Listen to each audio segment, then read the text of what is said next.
হক আদায় করার ক্ষেত্রে, হক আদায় মানে শুধু টাকা পয়সা খরচ করা না। আল্লাহ এবং তার রাসূল সাল্লাল্লাহু আলাইহি সাল্লামের পর সর্বোচ্চ শ্রদ্ধা পাওয়ার হকদার, সর্বোচ্চ ভালোবাসার হকদার কে? মা এবং বাবা। মা বাবার চাইতে বেশি ভালোবাসা পাওয়ার হকদার পৃথিবীতে আর কেউ, শ্রদ্ধার হকদার আর কেউ নাই। কিন্তু অর্থ ব্যয় করার ব্যাপারটা একটু ভিন্ন। স্ত্রী যদি থাকে তাহলে প্রত্যেক স্বামীর উপরে কর্তব্য তার স্ত্রীর ভরণ পোষণের ব্যবস্থা করা।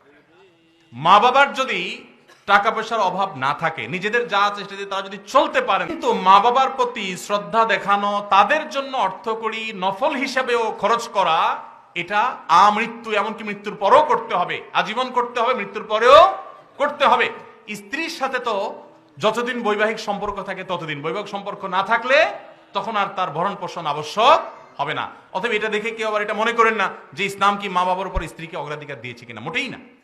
কিন্তু খরচের যদি ব্যাপার হয়, স্ত্রী অন্যের ঘর থেকে এসছে আপনার ঘরে, অতএব তার সম্পূর্ণ দায় দায়িত্ব আপনার, আপনি তার ভরণ পোষণের ব্যবস্থা করে দিবেন।